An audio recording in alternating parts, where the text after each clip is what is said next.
የምናየው የእግዚአብሔር ቁጣ ከሰማይ ይገለጣል ማለት ምን ማለት ነው? የእግዚአብሔር ቁጣ አለ እንግዲህ ከሰማይ የሚለውን ከሰማይ ይገለጣል ማለት መቅሰፍት የሚዘንበው ከሰማይ ነው ወይስ ለምንድን ነው ከሰማይ ያለው የሚለውን እናያለን። በዚሁ አንቀጽ ላይ ደግሞ እውነትን በአመፃቸው በሚከለክሉ ሰዎች በኃጢአተኝነታቸውና በአመፃቸው ሁሉ ላይ ነው። ስለዚህ ኃጢአተኝነትና አመፀኛነት ምን ማለት ነው የሚሉትንም ደግሞ ሁለት ነጥቦችን እዚህ ውስጥ እናያለን ማለት ነው። እግዚአብሔር ስለገለጠላቸው ስለ እግዚአብሔር ሊታወቅ የሚቻለው በእርሱ ዘንድ ግልጥ ነውና ይላል ቁጥር 19 ላይ። ይህንን እናልፈዋለን። ጥቂቱን ሀሳብ አንስተን ትኩረት አድርገን የምናየው ቁጥር 20 ላይ ያለውን የማይታየው ባህሪ እርሱም የዘላለም ኃይሉ አምላክነቱ ከዓለም ፍጥረት ጀምሮ ከተፈጠሩት ታውቆ ግልጽ ሆኖ ይታያልና ይላል። እዚህ ላይ የምናየው የማይታየው ባህሪ የሚባለው እርሱ ምንድን ነው የሚለውን ጥቂት ማብራሪያ እዚህ ጋር እንጠቀማለን ማለት ነው። ሌላ ደግሞ ቁጥር 20 ነው እሱኛው። ቁጥር 21 ላይ እግዚአብሔርን እያወቁ እንደ እግዚአብሔርነቱ መጠን ስላላከበሩትና ስላላመሰገኑት የሚያመካኙት አጡ ይላል። አሁን እግዚአብሔርን እያወቁ እንደ እግዚአብሔርነቱ መጠን አለማምለክና እንደ እግዚአብሔርነቱ መጠን አለማክበር ማለት ምን ማለት ነው የሚለውን እዚህ ላይ ማብራሪያ እንጠቀማለን ማለት ነው። እንግዲህ ጊዜ ካገኘን እነዚህን ነገሮች እየዘረዘረን እንጠቀማለን። ኤጋ አርአፍ ቀበኔቶ ከንጅሩ በሩምሳ ኤርጋ ጳውሎስ ገረ ሮሜ ቦቆና ቶኮ ላኮሰናሱን አጥንተን እንጨርሳለን ማለት አይደለም። ምናልባት መጽሐፉን ለማንበብ ትንሽዬ መግለጫ ወይም ደግሞ መግቢያ እንዲሆንን ያክል ነው ማለት ነው። በኋላ ላይ ደግሞ ሌሎችን መጻሕፍቶች በዚህ ልክ የተወሰነ ከዳሰስን በኋላ መልሰን እያንዳንዱን ቃላት እየተረጎምን የምናይ ይሆናል። አሁን በወፍ በረር መልኩ አንዳንድ ምናልባት ሕሊናችን ውስጥ ጥያቄ ሊፈጥሩ የሚችሉትን ነው የምናነሳው ማለት ነው። እንግዲህ የእግዚአብሔር ቁጣ ከሰማይ ይገለጣል የሚለውን እንዴት ነው ከሰማይ ሊገለጥ የሚችለው? በሌሎች የቤተ ክርስቲያን መጻሕፍት መከራ ከሰማይ እንደማይመጣ ማሪሳቅ እንዲህ ብሎ ተናግሯል። ምንዳቢያት እሰ ኢኮና ሩቃተ እምኔከ አላ አንታይተ እገሪከ ይለቃ። ማሪሳቅ አንቀጽ 2 ላይ ምን ይላል? መከራ ስለ ኃጢአተኝነት መከራ ከሰማይ ይመጣል ብለህ አትጠብቅ። ልብስ ከሰውነት እንደማይለይ ሁሉ መከራም ካንተ አይለይም።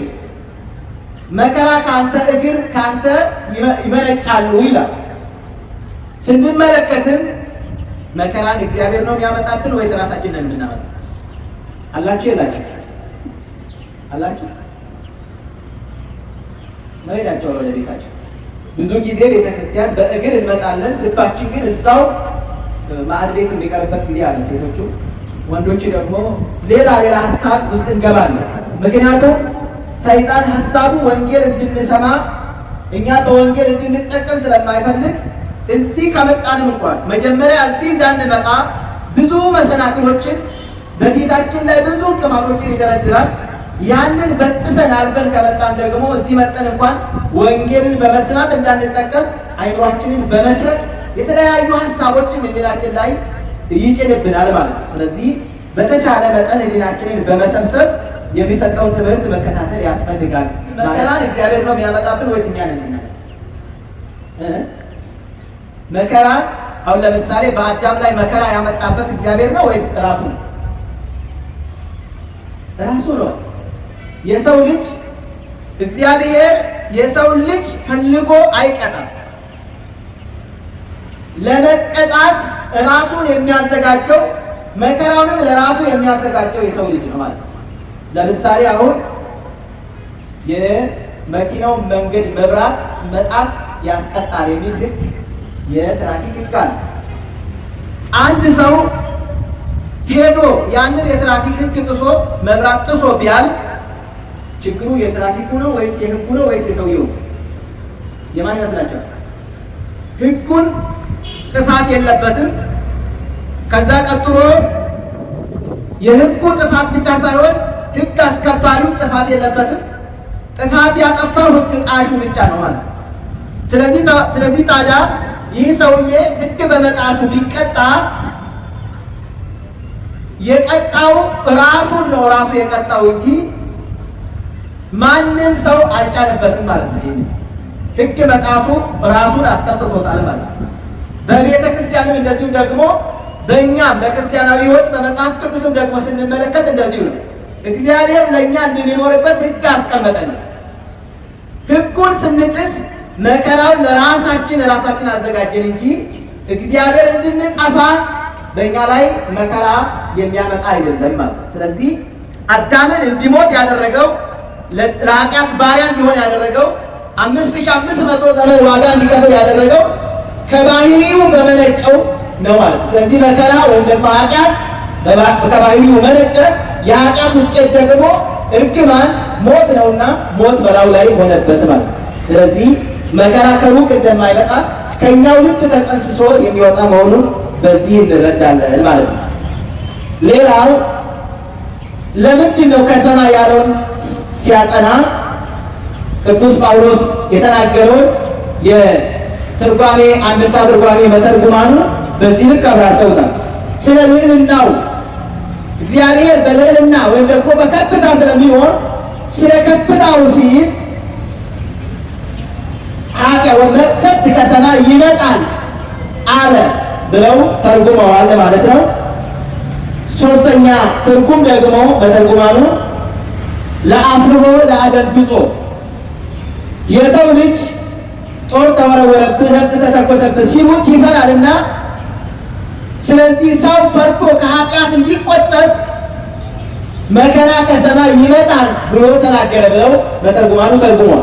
ለምሳሌ አሁን ከጎን የሆነ ነገር ይመጣባል ቢባልና ከዛ ላይ ትወድቃለህ ቢባል ጉዳቱ በጣም ከፍተኛ ስለሆነ ከፍ አድርገው ለመናገር ይህንን ተጠቅመውበታል ብለው መተርጉማኑ አስቀምጠውልናል ማለት ነው። ስለዚህ ከሰማይ ይመጣል የሚለውን በዚህ ልክ አስቀምጠዋል። ሌላ ደግሞ የተለያዩ ማብራሪያዎች በብዙ መንገድ መቅሰፍት ከሰማይ የወረደበትን አይነት በመጽሐፍ ቅዱስ ጠቅሰው አስቀምጠውልናል ማለት ነው። ይህኛውም ኦሪት ዘፍጥረት ምዕራፍ 7 ቁጥር 10 ላይ ስንመለከት የሰማይ መስኮቶቹ ተከፈቱ ይላል። ይሄ የሰማይ መስኮት የተከፈተው በምን ምክንያት ነው ካልን በኖህ ጊዜ የነበሩ ሰዎች ለእግዚአብሔር ስላልተገዙ፣ ለእግዚአብሔር ስላልታዘዙ፣ እውነትን በአመፃቸው ምክንያት፣ እውነትን በኃጢአተኝነታቸው ምክንያት ስለሸፈኑ በዚህ ምክንያት የሰማይ መስኮቶች ተከፍተዋል ማለት። የሰማይ መስኮት የተከፈተው ለምሕረት አይደለም። ምናልባት በአዲስ ኪዳን ስንመለከት በማቴዎስ ወንጌል ምዕራፍ 3 ቁጥር 16 ጀምረን ስንመለከት ጌታችን መድኃኒታችን ኢየሱስ ክርስቶስ ተጠምቆ ከውሃው ከወጣ በኋላ ወተርኅወ ሎቱ ሰማይ ተከፈተ ነው። አሁን በሰማይ መከፈት መዘጋት የለም። ታዲያ ምን ማለት ነው ብለው ስንመለከት ያልታየ ምስጢር ታየ፣ ያልተገለጠ ምስጢር ተገለጠ ለማለት ብለው ተርጉሟል። ደግሞም ተዘግቶብን የነበረው የገነት በር በእርሱ በኩል እንደተከፈተልን፣ በእርሱ በኩል የምህረት ደጁ ለእኛ እንደተከፈተልን ዛሬም ለሚጠነቁ ሰዎች ከማይጠፋ ዘር ለሚወለዱ ሰዎች የእግዚአብሔር የምህረት በር እንደሚከፈትለት የሚያሳይ ምስጢር ነው ማለት። ስለዚህ ማቴዎስ ላይ ሰማይ ተከፈተ የሚለው አከፋፈትና ኦሪት ዘፍጥረት ላይ የሰማይ መስኮቶች ተከፈቱ የሚለው የተለያዩ ናቸው። ያኛው የተከፈተው የመቅሰፍት መስኮት ነው የተከፈተው። ሰውን ሊያጠፋ የሚችል ውሃን ነው ከሰማይ የወረደበት። ሰውን ከምድር ላይ እንደ ቅጠል ጠራርጎ የሚያጠፋ ውሃ ነው ከምድር የፈለቀበት ማለት። ስለዚህ ታዲያ የሰማይ መስኮቶች ተከፈቱ ብሎ የሚናገረው ይህንን ነው ማለት ነው። ሌላኛው በኦሪት ዘፍጥረት ምዕራፍ 11 ቁጥር 7 ላይ ደግሞ እንመለከታለን። ይሄኛው ኦሪት ዘፍጥረት ምዕራፍ 11 ቁጥር 17 ላይ ደግሞ የተጠቀሰው የሰው ልጆች በአንድ ቋንቋ ተግባብተው ስማቸውን የሚያስቀሩበትን ትልቅ ሕንፃ እንዳሰሩ ከዚህ ታሪክ ላይ እንመለከታለን።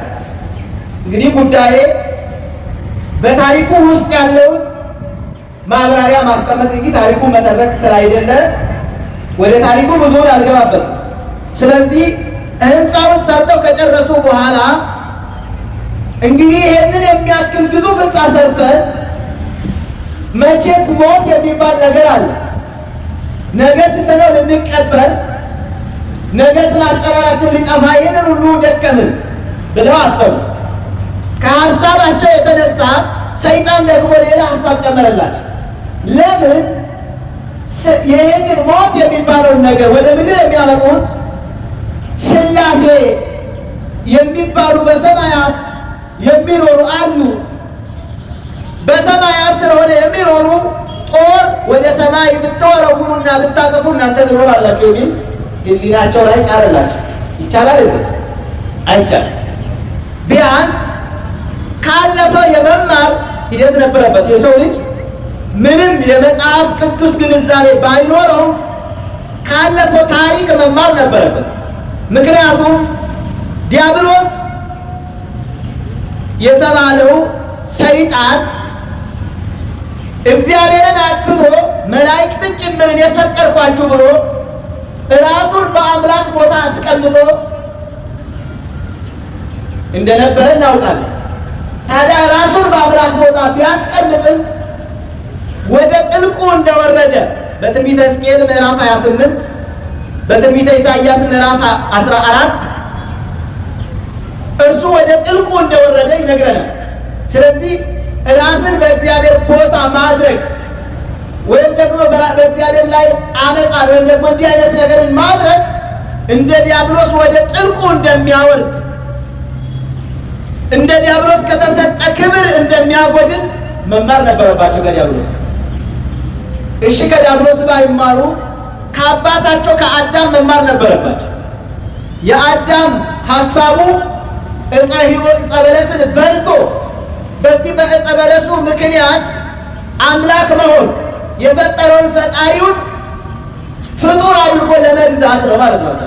ግን ሐሳቡ እንዳልተሳካለት የያዘውንም ክብር እንዳጣ ከገባበት ገነትም እንደወጣ ይህንን ማሰብ ነበረባቸው።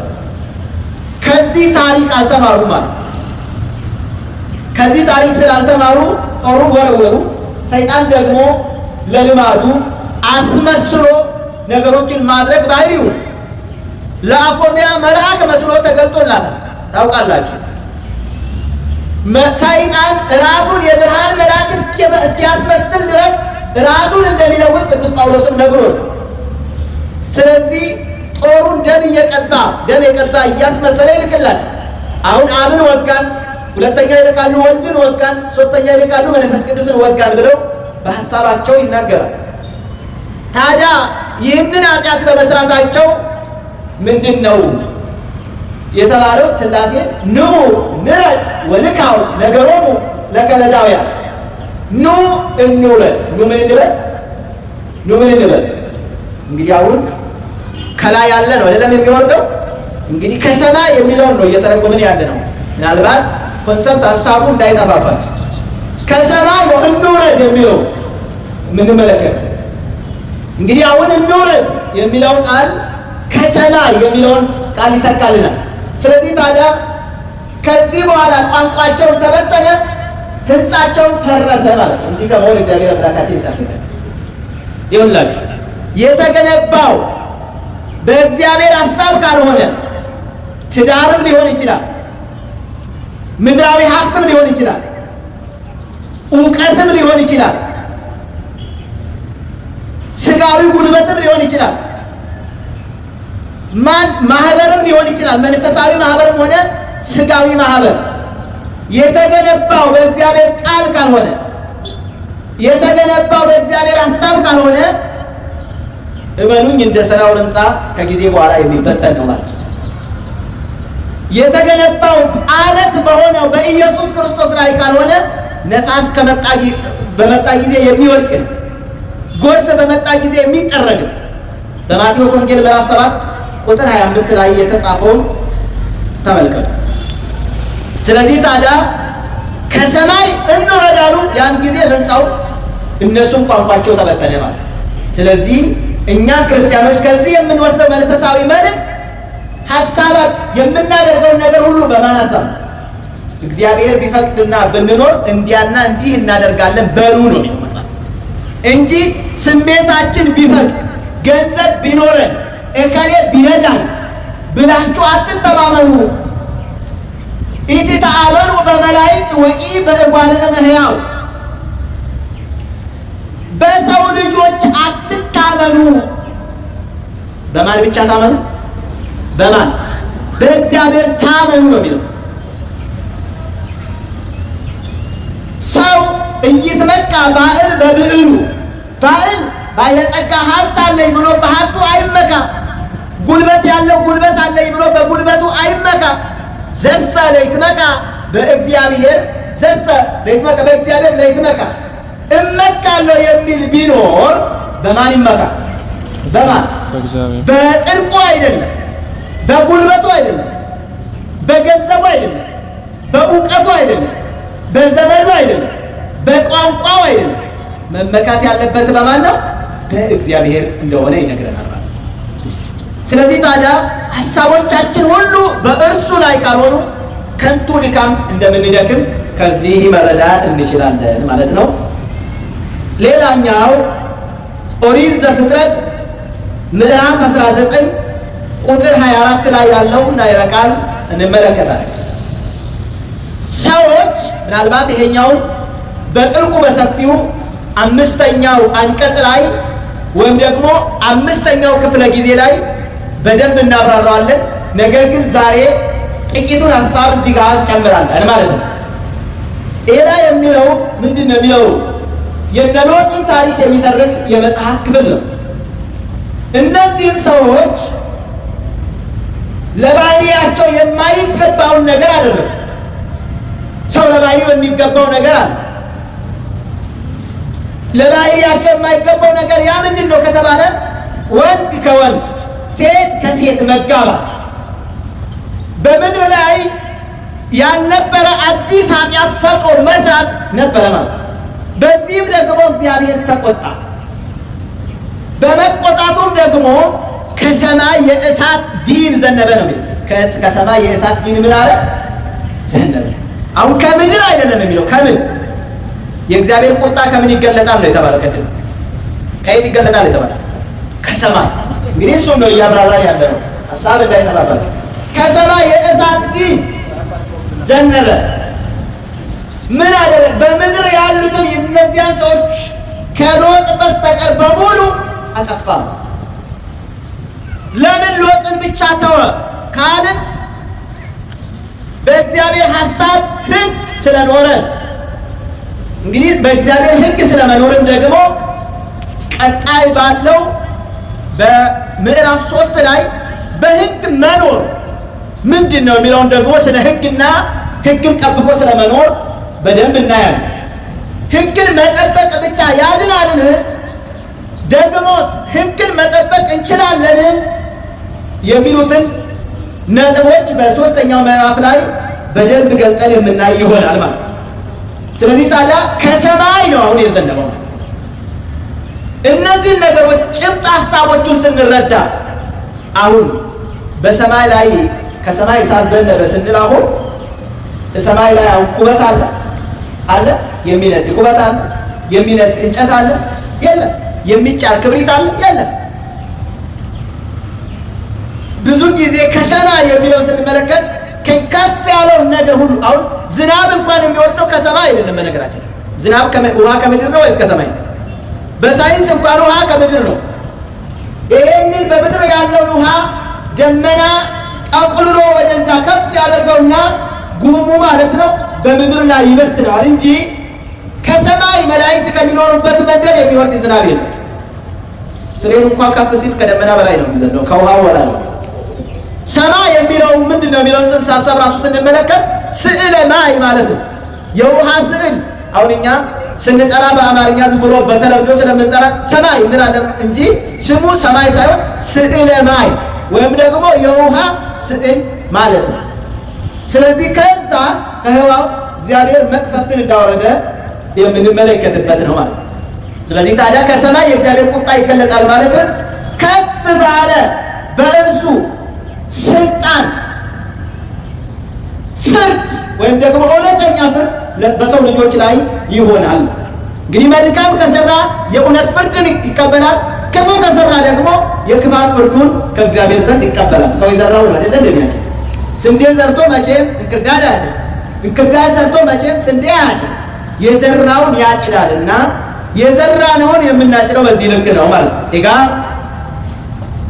አመከንካስ ለከሰቲ ሰሚ እራ ኢሳን እረቲ በዲን ንቡ አጀሌቶ ከንዱበተ ሴረ ኡመማ በቆና ቶርባ ለኮሰ ኩዳን ጋፈዱና ገሞ ወረ ከለዳውያኖታቲስ ንዲግነ ጀሌ ዱበቹን ኢሳ ኦሮልተውማ ኢሳ ከነርጊሲሱ ማሌ waaqayyoon bakka kana kan hin jirre ta'uu isaa akka hin taane kan ibsudha jechuudha. Kanaafuu warra badii hojjetan irratti dhugaa sobaa warra dukkaleessanitti samii irraa cubbuun samii irraa badiin ni bu'a jedhee kan dubbatu hiika akkasiitiin abbootiin keenya hiikanii nuuf teessisaniitu jiru jechuudha. ስለዚህ ታዲያ በጥቅሉ ከሰማይ ይገለጣል የሚለውን በዚህ ልክ እንረዳለን ማለት ነው። አሁን ኑ እንረፍ ሲል እግዚአብሔር በምድር የሌለ ሆኖ አይደለም። በሰማይ ያለው ስንል አባታችን ሆይ በሰማያት የምትኖር ስንል በምድር የለም ማለት አይደለም። ከፍታውን መናገር ነው ማለት ነው። ሌላ እውነትን በአመጻቸው በሚከለክሉ ሰዎች በኃጢአተኝነታቸውና በአመጻቸው ላይ የእግዚአብሔር ቁጣ ከሰማይ ይገለጣል። አሁን እንግዲህ ደግሞ የምናየው ሁለተኛውን ነጥብ ነው ማለት። ሁለተኛው ነጥብ አመጻና ኃጢአት ልዩነት አላቸው ወይስ የላቸው? አመጻ እና ኃጢአት። አሁን ብዙ ጊዜ በደል የሚባል አለ፣ ኃጢአት የሚባል አለ፣ አመጻ የሚባል አለ። መጽሐፍ ሲተረጉም ምናልባት ኃጢአት የሚለውን የዕለት ወይም ደግሞ አሁን የተሰራ ዕለታዊ ትኩሱን ኃጢአት ይላል። በደል የሚለውን ደግሞ የከረመ በኃጢአት ላይ ኃጢአት፣ በማማት ላይ መግደል፣ በኃጢአት ላይ ኃጢአት ሲጨመር ደግሞ በደል ተብሎ ይጠራል ማለት ነው። አመጻ የሚለውን ደግሞ እንግዲህ እነዚህ በሃይማኖት ሆነው ኃጢአት የሚሰሩትን ነው ኃጢአት በደል የሚለው የሚጠቅመው ማለት ነው። አመጻ የሚለው ደግሞ በኃጢአቱ ላይ ደግሞ ክህደት መጨመር ማለት ነው። እግዚአብሔር ከዚህ ይጠብቃል። በጨለማ ላይ የዛፍና የገደል ጥላ ሲጨመርበት ጨለማው ምን ይላል? ይጸናል አይጸናም? ይጸናል። በገደሉ ላይ ማለት ነው በጨለማው ላይ የዛፍ ጥላ ሲጨመርበት የገደል ጥላ ሲጨመርበት ጨለማው እንደሚጸና ሁሉ በኃጢአትም ላይ ክህደት ሲጨመርበት ደግሞ መከራው ይጸናል ማለት ነው። እግዚአብሔር አምላካችን ከዚህ ይጠብቀን። ክህደት የሚባል እንግዲህ እነዚህን በተወሰኑት እንመለከታለን። አሁን እነዚህ ሰዎች ቅዱስ ጳውሎስ እየነገረን ያለ ሰዎች ምን አይነት ሰዎች ናቸው? በአመጻቸውና በኃጢአተኝነታቸው ላይ የእግዚአብሔር ቁጣ ከሰማይ ይገለጣል የሚላቸው ሰዎች ሃይማኖት የሌላቸው ናቸው ወይስ ያላቸው የሚለውን በዚሁ ላይ ገልጧል። እግዚአብሔር ስለገለጠላቸው ስለ እግዚአብሔር ሊታወቅ የሚቻለው በእነርሱ ዘንድ ግልጥ ነውና ይላል። በእነርሱ ዘንድ ምን ነውና? ስለ እግዚአብሔር ሊታወቅ የሚገባቸው ነገር በእነርሱ ዘንድ ግልጥ ነው ይላል። ለምን? የሰው ልጅ ግዴታ ከመምህር መማር አይጠበቅበትም። ቅዱስ ጳውሎስም ራሱ ተፈጥሮ አያስተምራችሁም ምን እንዳለ ሰው ከተፈጥሮ መማር ይችላል። ከምን መማር ይችላል? ከተፈጥሮ። ተፈጥሮ አስተምራችሁም ምን ብሏል? ለምን ፀሐይ ስትወጣ አንተ መወለድን ማሰብ አለብህ። ተመልሳ ስትጠልቅ አንተ ወደ መሬት መግባትን መልሰህ ማሰብ አለብህ።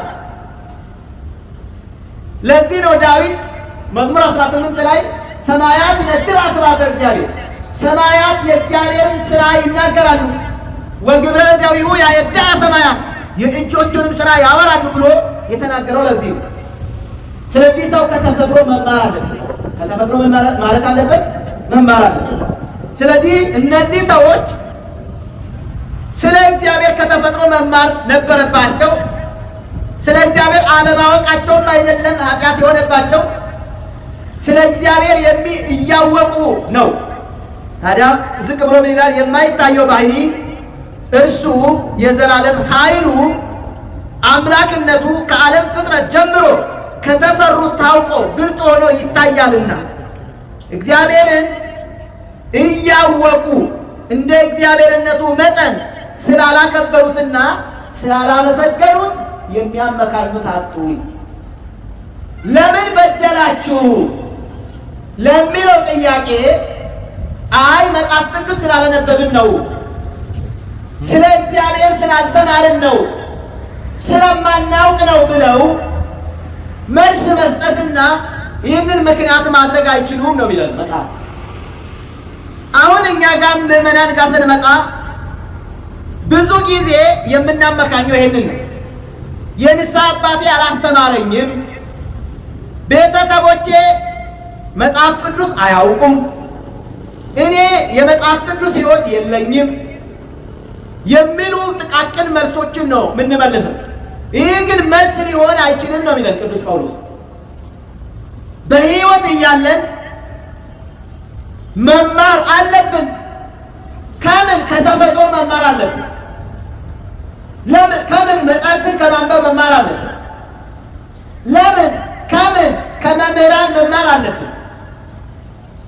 ከምን? ከመምህራን ብቻ ሳይሆን ከመከራም እንኳን መማር አለብን። ከዚህ በፊት ብዙ ጊዜ ነግሬያችኋለሁ። ታስታውሱ እንደሆነ ብዙዎች ከመከራ እንኳን ሳይቀር ተምረው የተለወጡ ሰዎች አሉ። ለምሳሌ በቀኝ የተሰቀለው ወንበዴ ከመከራ ተምሮ ተለውጧል። ለምሳሌ ብርሃነ ዓለም ቅዱስ ጳውሎስን የመሰለ ከመከራ ተምሮ ተለውጧል። በደማስቆ ላይ ነው የተለወጠው ቅዱስ ጳውሎስ። ለምሳሌ የክርስቶስን ጎን የወጋው ለምጊኖስ የተባለው ሰው ከክርስቶስ መከራ ተምሮ ተለውጧል። ሰው በራሱ ላይ ከሚደርስበት መከራ ተምሮ መለወጥ ይችላል። የክርስቶስን መከራ በማሰብ ከዚያ ደግሞ ተምሮ መለወጥ ይችላል። ስለዚህ እግዚአብሔር አምላካችን የልድያን ልብ የከፈተ የእኛንም ልብ እንዲከፍትልን፣ የጳውሎስን ልብ ያበራ የእኛንም ልብ እንዲያበራልን መልካም ፈቃዱ ይሁንልን። ስለዚህ የሚያመካኙት አጡ ነው የሚለን መጽሐፉ። በዚህ በሮሜ መጽሐፍ ቁጥር 19 ላይ ምዕራፍ 1 ቁጥር 19 ላይ የሚናገረው ይሄንን ነው።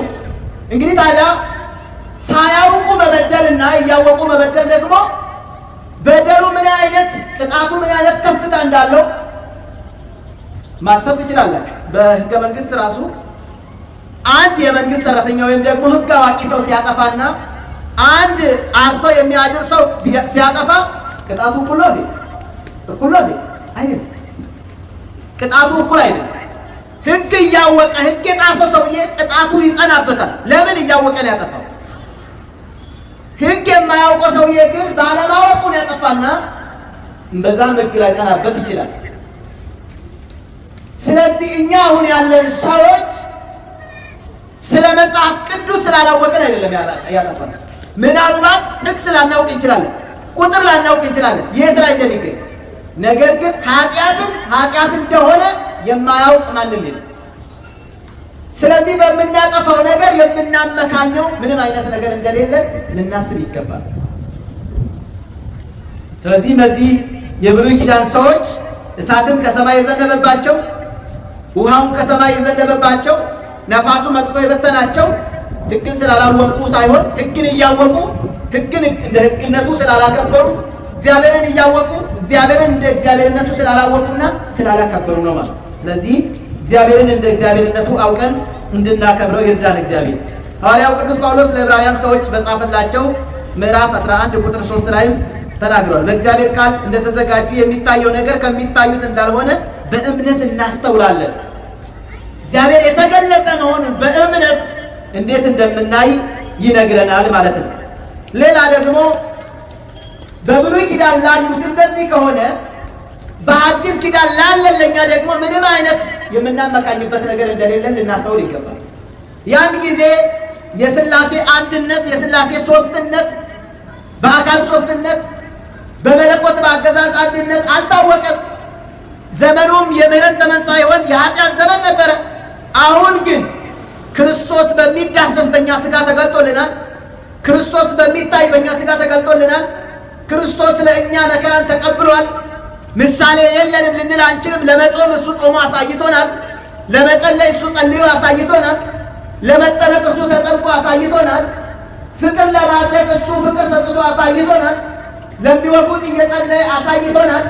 ትሕትናን ለማድረግ እግር አጥቦ አሳይቶናል። ለማስተማር 33 ዓመት ተመላልሶ አሳይቶናል። ምንም አይነት ያላሳየን አርአያ ያልሆነን አንዳችም ነገር ስለሌለን ልናመካኘው የምንችለው ምንም የለም። ስለዚህ ከእሱ ተምረን እሱን መስለን በእሱ እንድንኖር በእርሱ 30፣ 60፣ 100 ያማረ ፍሬ እንድናፈራ እግዚአብሔር አምላካችን ይርዳል። ስለዚህ ዛሬ ያየናቸው እግዚአብሔርን እንደ እግዚአብሔርነቱ መጠን እያወቁ ስላላከበሩ ሰዎች እና የደረሰባቸው መቅሰፍት፣ ከዛ ቀጥሎ ደግሞ የእግዚአብሔር ቁጣ ከሰማይ ይገለጣል የሚለውንና ኃጢአተኝነትና አመፀኝነት የሚሉትን ነጥቦች ነው ያነሳ ነው ማለት ነው። የተማርነውን እግዚአብሔር አምላካችን በልቦናችን ሰሌዳ ይጻፍልን።